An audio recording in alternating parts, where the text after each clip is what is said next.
A lição dessa semana concentra o nosso foco em fé. Porque fé é importante dentro do contexto do crisol, do contexto da aprovação, do contexto do tema geral da lição, provados pelo fogo.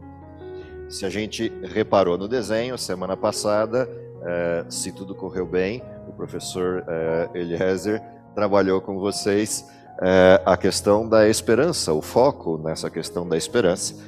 E é interessante porque esses dois temas se ligam, eles estão diretamente interligados um com o outro, porque a definição de fé que a gente tem na Bíblia tem como pano de fundo duas certezas, trocadas de termos, mas com a mesma palavra, que é a certeza e a convicção. Essas duas abordagens na definição de Hebreus têm tudo a ver com a definição de Romanos. Então, quando a gente olha a expressão de Romanos, tratando dessa questão do porquê Deus implanta no nosso coração o amor e porquê que esse amor provoca em nós esperança e ela não nos confunde, é exatamente essa base que sustenta a fé no invisível, a fé naquilo que eu espero, a fé naquilo que eu não vejo. E esse tema concentra esses dois elementos, o invisível e a esperança, ou o esperar, o ato de esperar. E a pergunta é, o que isso tem a ver com o crisol? O que isso tem a ver com o sofrimento? O que isso tem a ver com o processo da aprovação? A primeira coisa que o autor traz para a gente como reflexão, e se você reparar lá na lição de domingo, esse é o tema, ele traz à tona a questão da generosidade de Deus. E sem ser redundante com o que a gente viu na semana, né, sem ser redundante com o que a gente passou ao longo do tempo observando e tentando entender ao longo da semana, o que implica essa generosidade? Dois aspectos importantes dentro desse tema. Primeiro aspecto importantíssimo dentro desse tema. Deus não realizará as coisas de acordo com a nossa percepção, mas de acordo com a generosidade dele. Bom, se esse é o elemento, se esse é o tema, se essa é a concentração do tema, por que é importante eu perceber que Deus não realiza as coisas do jeito que eu quero, do jeito que eu espero, do jeito que eu imagino? O que isso tem a ver e o que isso nos move dentro da percepção do crisol a essa referência importante, a esse tema de natureza importante, que é a percepção de que a vontade dele é sempre melhor que a nossa. E que isso tem a ver com ser provado pelo fogo, e isso tem a ver com fé. É o conhecimento de Deus, é a percepção adequada de quem Ele é, a percepção clara do que Ele faz e das suas intenções que nos permite descansar no meio da provação, nos permite acalmar no meio da tempestade. Talvez a melhor cena sobre generosidade de Deus em relação à nossa perspectiva é a cena de Jesus dormindo num barco no meio de uma tempestade.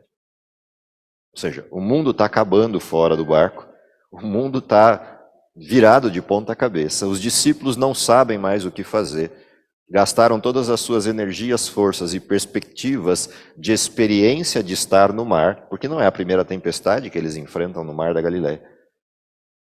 E gastado toda a sua energia, eles olham para alguém dormindo no barco. E a pergunta que não quer calar é como é possível alguém estar dormindo no meio da tempestade? Isso é a fé no invisível. Tanto que quando eles acordam Jesus, qual é a expressão de Jesus para eles? O que está acontecendo? Por que o desespero? E a pergunta não parece óbvia, né? Porque o óbvio é o desespero. E ele pergunta, mas qual é a razão? Vocês não aprenderam nada nesse tempo todo. Ou seja, em vez de eles gastarem toda a energia que estavam gastando, bastava ter feito o quê? Ajoelhar e orar. Ou talvez, quando começou a tempestade, falou, vem vindo uma tempestade, o Senhor pode nos ajudar? Uma das duas coisas eles tinham que ter feito e não o que fizeram. E essa é a percepção da generosidade do Pai. E aí traz dois elementos à tona, o autor, na discussão. Duas questões importantes sobre a nossa percepção do sofrimento e sobre a nossa percepção da atenção de Deus. A primeira delas é por que às vezes a gente entra em parafuso dizendo Deus se esqueceu de mim, ou Deus não está fazendo aquilo que devia, ou de alguma forma a gente colocar na conta de Deus a responsabilidade do sofrimento. E ele pontua duas razões importantes para isso. Uma delas é a gente olhar para aquilo que a gente quer e atribuir a responsabilidade a Deus como se aquilo que a gente quer fosse o perfeito que Deus tem que atender. E essa é a primeira razão pela qual a gente entra em pânico, quando as coisas não acontecem e de alguma forma culpabiliza Deus. A outra razão que ele coloca é quando a nossa vida está indo para um lado e a de Deus para o outro. Ou seja, aquilo que a gente diz que acredita não é aquilo que a gente pratica, não é aquilo que a gente faz. E essas são as duas razões pelas quais a gente entra em pânico, no sentido de culpabilização, quando o sofrimento acontece. E por que isso é importante para abrir a discussão de fé? Porque não haverá fé no sentido genuíno da palavra, pode haver crença, mas não necessariamente fé. E aí, qual é o problema? É que crença é um ato racional, no sentido mais basal do aspecto da razão. Fé, não. Fé é um aspecto espiritual que ultrapassa a razão. Ou seja, a razão está dizendo, precisa remar, precisa baixar as velas para não romper, precisa jogar o que tem de coisa dentro do barco para fora para ele não ir a pique. A razão basal diz isso. A fé não. A fé, antes de todas essas coisas, leva a Deus e diz, Deus, o que o Senhor quer que eu faça e como é que eu resolvo o problema da tempestade, ou não é para resolver, é para sentar e esperar. A fé inverte essa razão basal. E por isso, a fé genuína não é crença. A crença é fruto da razão, fruto da percepção do óbvio. Satanás crê em Deus, mas não tem fé. Os anjos dele creem em Deus, mas não têm fé. E essa é uma distinção inicial bastante importante que o autor traz como provocação. Se a gente entende isso, então os demais temas dessa semana fazem sentido. Ou seja, eu entendi qual é a lógica de Deus e qual é a minha, e entendi que a minha está manchada pelo pecado e a de Deus não. Então, todo o processo de condução dentro do período do crisol está pautado na vontade de Deus. E por isso, a segunda lição que o autor nos provoca é fé em Cristo, em nome dele.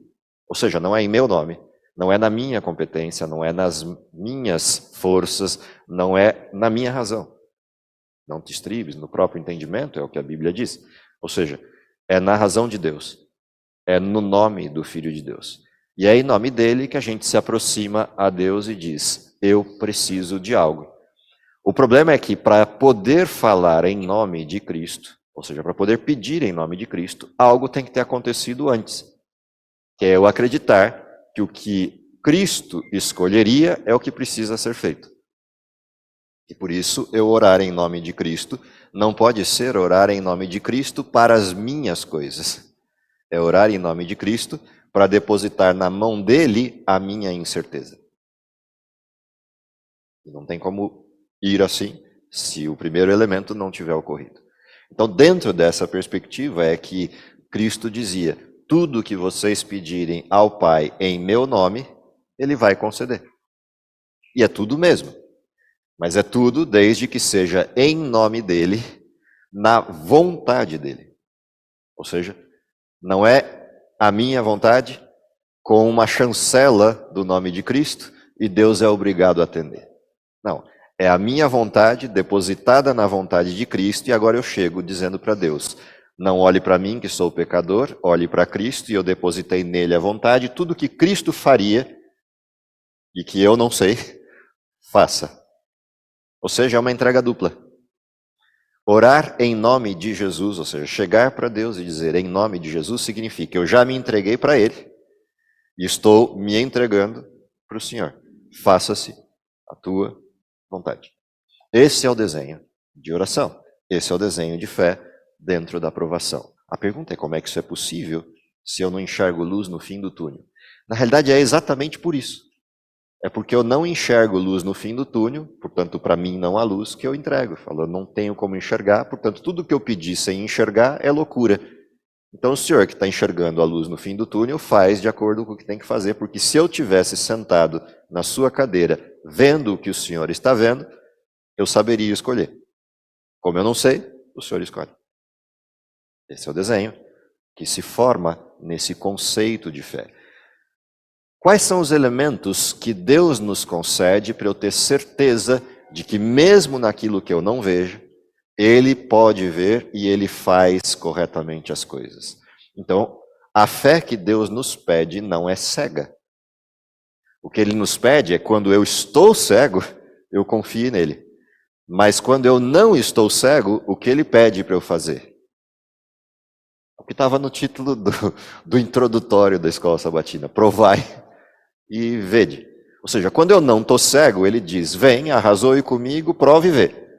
Para que quando você estiver cego, você possa confiar, baseado no que já aconteceu e no que você já viu, confiar que mesmo nesse momento que você não está vendo, tem alguém que está vendo e você pode confiar. Nelson?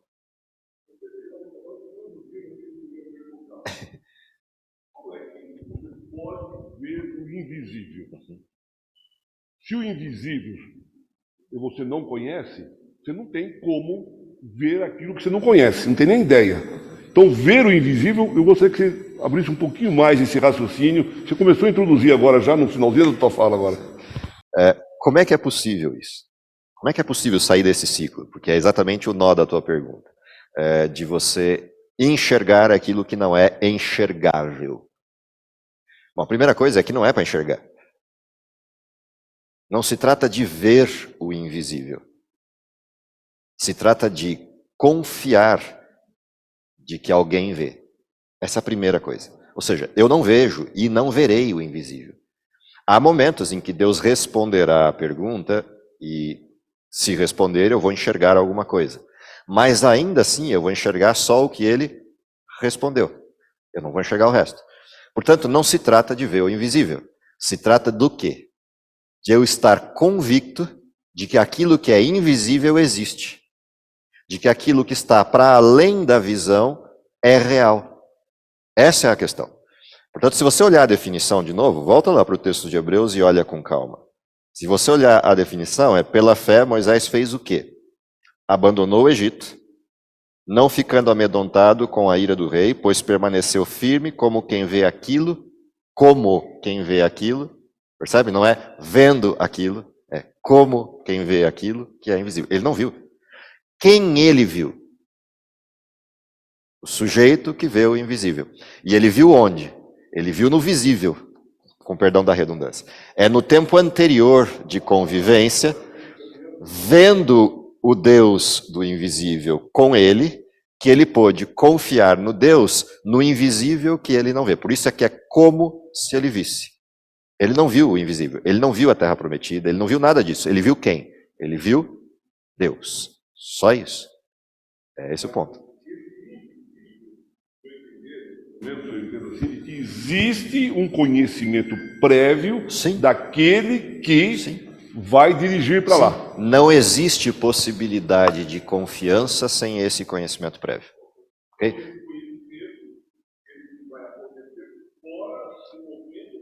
É no tempo de bonança. Se no tempo de... Lá você não entra. Convivia. Ele convivia. Esse invisível, na verdade, é o invisível, a gente não sabe lá na frente, mas a gente tem uma ideia de quem está dirigindo, ou seja, a gente tem que estar cristalizado dentro de mim para me poder crer. Você vê não são as coisas. Você vê, é o Deus. Se você convive no tempo de bonança, no tempo de desgraça, no tempo de dificuldade, você tem a quem recorrer. Porque você não vai ter respostas, mas tem a quem recorrer. Essa é a questão. O invisível, ele está baseado em algo anterior. Deus não nos pede fé cega. Entendi? Depois, calma ali. Da lição do trimestre. Sim.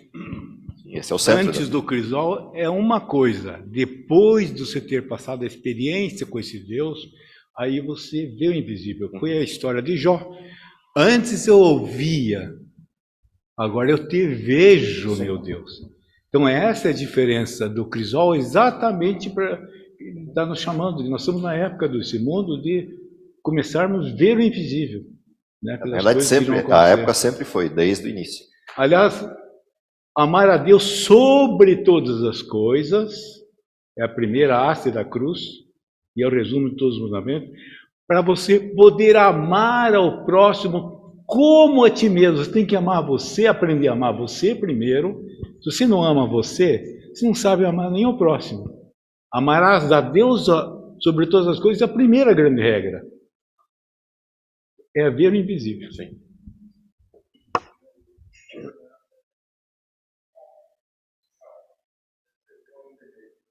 São coisas antípodas, e não são. Não são antípodas. Tá Eu certo. só falei que elas são diferentes. Isso, mas é o seguinte, então, crença e fé, eu tenho fé se eu tiver crença. Se eu não tiver crença, eu não vou ter fé. Então, eu preciso crer.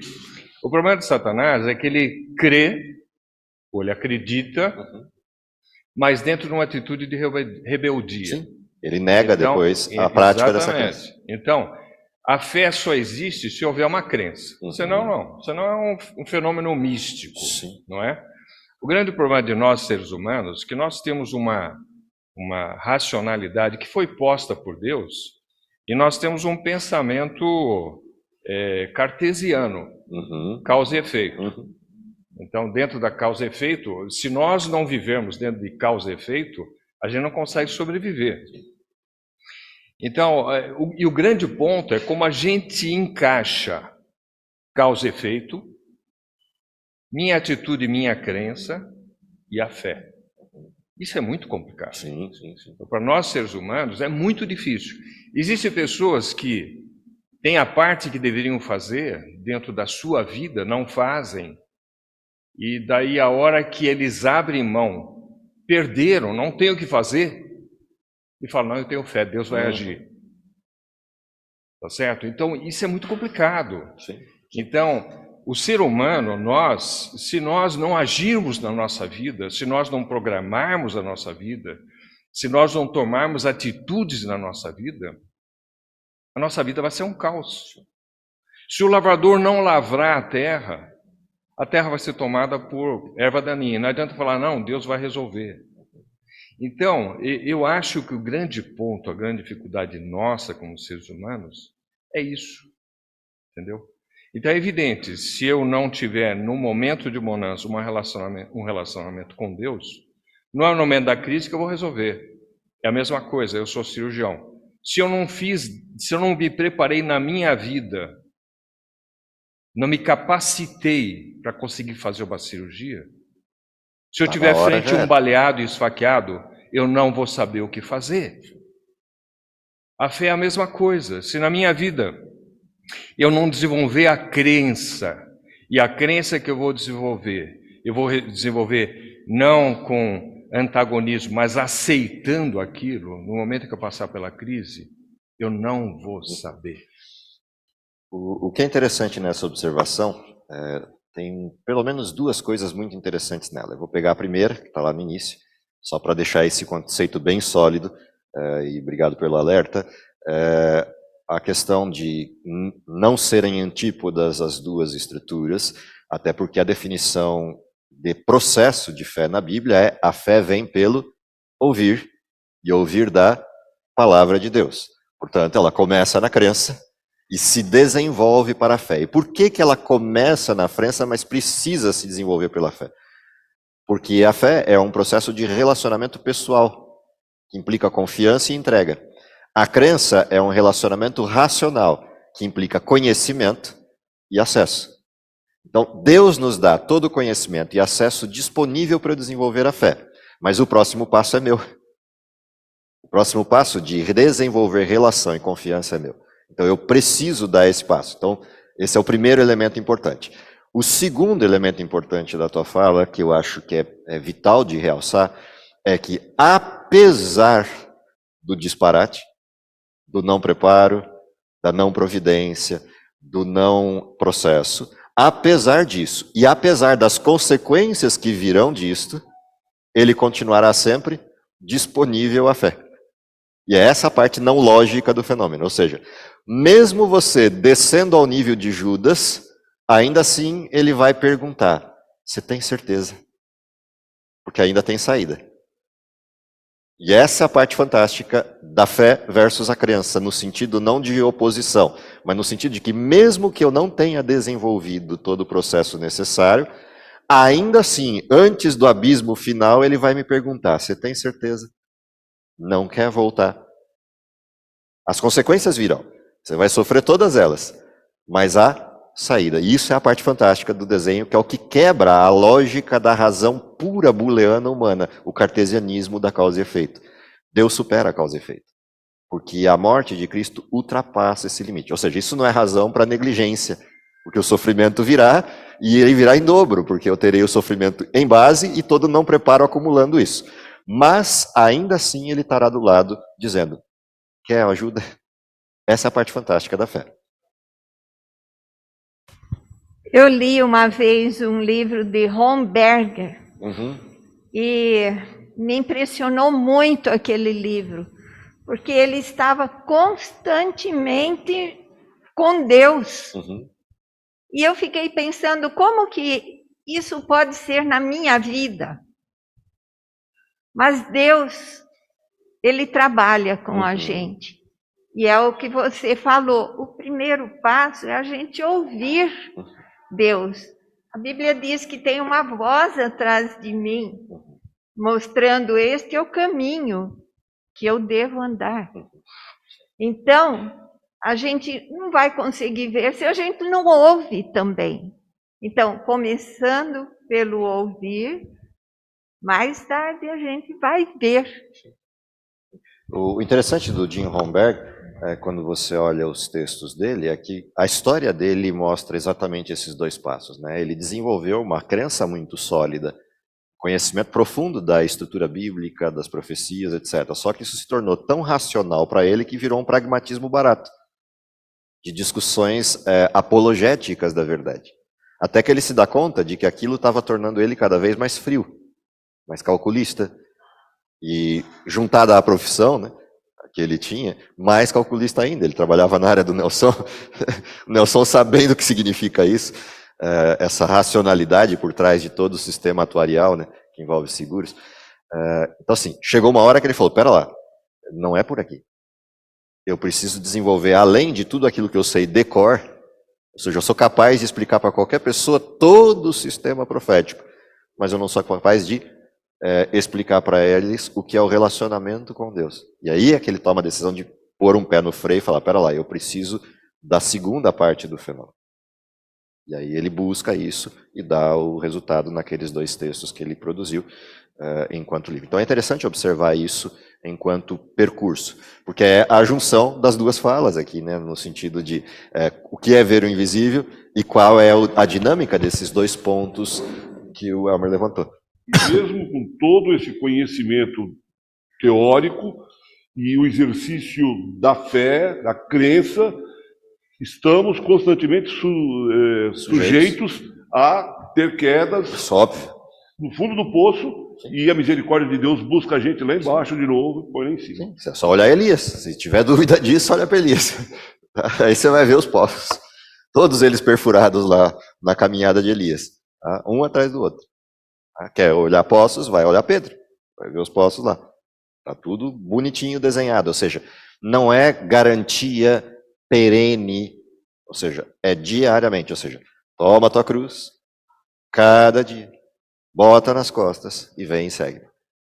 É disso que se trata. Ou seja, o desenho é esse. A Bíblia mapeia isso de forma muito clara quanto ao processo. O autor, então, traz algumas dessas questões sólidas que a gente pode pisar, que nos fortalecem essa percepção. E aí, de novo, juntamos esperança com fé. A primeira dessas coisas que ele traz é o poder da ressurreição. Quando ele olha para essa questão, o que ele está trazendo à nossa condição de percepção? Todos nós sabemos o destino final. Alguns mais de perto, porque convivem com isso o tempo todo, por causa da hora de saúde. Outros mais de longe, convivem isso quando bate a nossa porta. Mas todos nós sabemos que o fim inexorável da vida é morte. Se a gente olhar para cá, isso fica bem nítido. Tá? Eu olho as cadeiras, vocês não têm essa percepção, exceto aqueles que vivem isso, mas para mim isso é muito mais nítido, né? Porque é uma classe. Ainda mais para gente que vive o magistério como eu há 30 anos, 32 anos, eu sou péssimo com nomes, quem me conhece sabe disso, mas eu não esqueço um rosto. E não esqueço os lugares. É uma desgraça isso, no sentido não da parte só ruim, mas só no sentido de você vê e você vê. Ou seja, eu olho para a classe e o que eu vejo? Eu vejo as pessoas sentadas na classe de 32 anos, seja aqui ou quando eu estou lá nos primeiros bancos da igreja, na segunda fileira, olhando para trás. Eu sei exatamente as posições que cada um dos meus ex-alunos de escola sabatina sentava nas dimensões da classe lá ou da classe aqui. Não tem como evitar isso. Posso até chegar a esquecer dos nomes deles por conta da minha falha de memória, de nomes. Mas eu não esqueço os lugares nem os rostos. O que é a ressurreição? É a certeza de que isso não é só uma imagem que vai virando nostálgica em algum ponto. É a certeza de que isso é realidade formal da vida, ou seja, todas essas pessoas serão visíveis outra vez pela eternidade. Essa percepção liga esses dois pontos da tua pergunta, Nelson, que é o visível e o invisível. Mas liga por quê? Primeiro porque eu olho para trás e eu tenho figuras físicas visíveis da ressurreição. Ou seja, a ressurreição não é uma promessa, é uma realidade. No filho da viúva de Naim, no garotinho de Elias ou Eliseu, na garotinha Tabita. Ou seja, é uma realidade formal na vida. E todas essas pessoas reviveram e morreram de novo. Para me dar a certeza do quê? Ressurreição não é uma promessa, é uma realidade. Ou seja, por que Lázaro ressuscitou e morreu de novo? No sentido de olhar para a vida formal. Por que Tabita ressuscitou e morreu de novo? Para me dar a certeza de que ressurreição não é uma promessa, é uma realidade. Portanto, eu vejo o futuro que eu não vejo, porque eu vejo o passado que eu vejo. Portanto, é realidade. E é nesta realidade que eu consigo confiar em Deus. Nessa mesma dimensão, o autor nos pontua: entrega para Deus tuas preocupações. Sabe, ele fez uma costura na lição dessa semana. Ele nos levou ao ponto de partida de tudo, que é o contraste entre a minha vontade e a de Deus, me levou para a resolução disso, para a forma como isso se resolve, que é a fé. E aí ele me mostra as bases. Quais são as bases? Deus finca estacas, marcos regulatórios no mundo inteiro para eu ter certeza de que ele existe. Ele finca estacas na história e me mostra o cumprimento fiel das profecias. Ele finca estacas na história contada, nas narrativas de quem nos antecedeu para mostrar: eu fiz, portanto aquilo que eu prometo que vou fazer, eu já fiz. Não é algo que está numa conjectura futura, eu já fiz. Ah, existe um céu. Sim, eu já levei pessoas para lá para você ter certeza de que ele existe. E elas voltaram para contar que existe. E foram vistas por quem assistiu a cena. Ou seja, Moisés e Elias não vieram falar com Jesus apenas no contexto do ânimo para Jesus. Eles também nos animam na mesma fé. O céu existe e já tem gente que está lá. Ou seja, não está baseado em promessa, está baseado em realidade. Por isso eu posso chegar e minhas preocupações, por maiores que sejam, são infinitamente menores do que o Deus que já as resolveu no passado, que já entregou toda a solução no passado. Dentro deste contexto, o que a gente tem?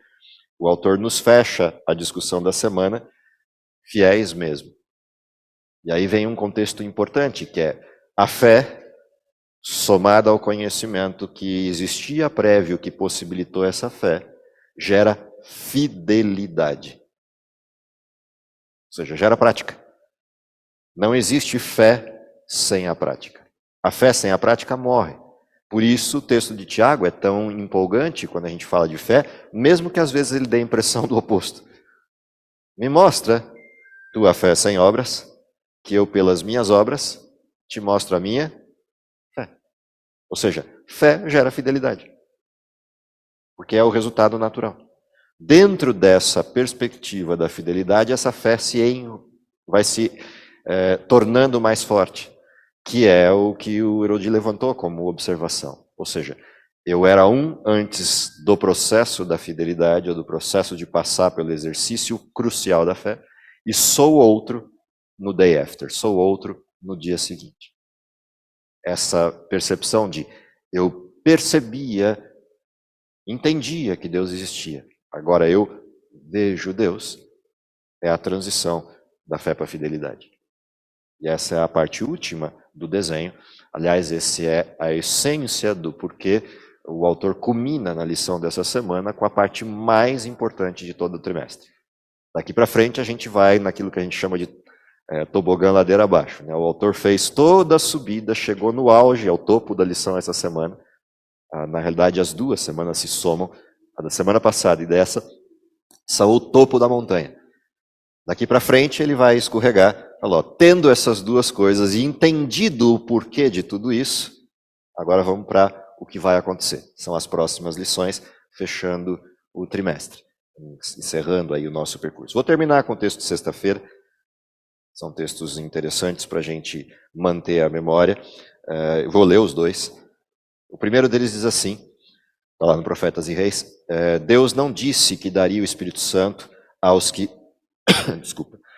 aos que pedissem a ele, e esse Espírito não é um guia real e verdadeiro, que é o que a professora Daisy trouxe como lembrança, e ouvirás uma voz atrás de ti dizendo, esse é o caminho, andai por ele. Parece que algumas pessoas têm receio de aceitar o que Deus afirma, como se isso fosse presunção da sua parte. Oram para que o Senhor nos ensine e, no entanto, temem a sua parte.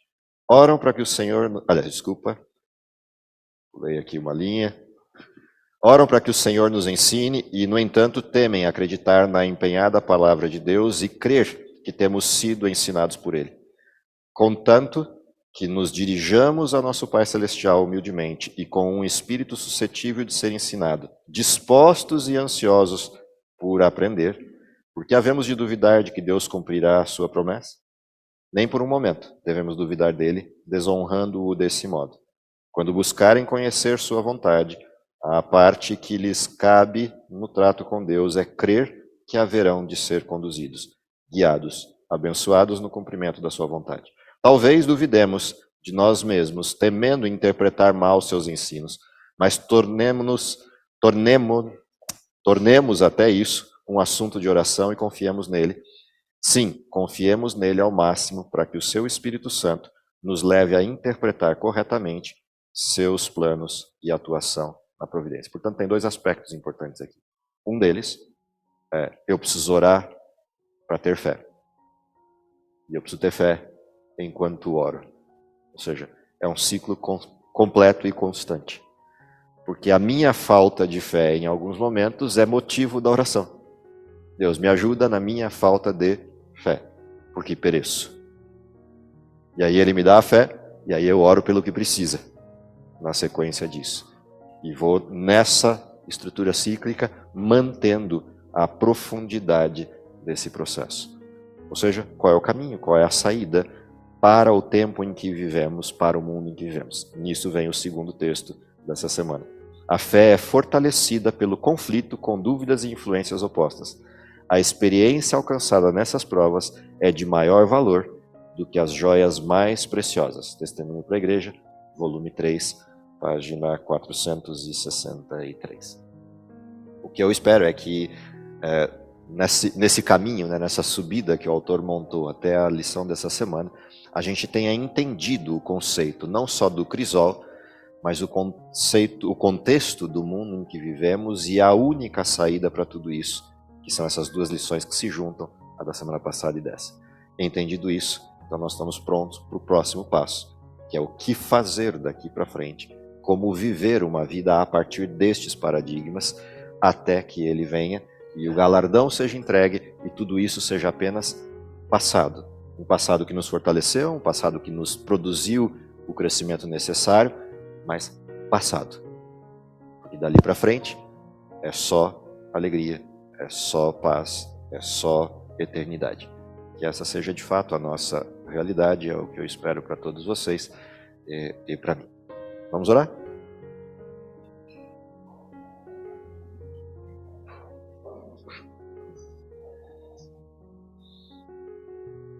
Querido Pai, está nos céus, te agradecemos pelo dom da vida, te agradecemos porque apesar das dificuldades, dos problemas que enfrentamos nesse mundo, temos uma história sólida, contada pelos que nos antecederam, da maneira como tens atuado nesse mundo, tens livrado cada um dos nossos antecessores das dificuldades e do pecado.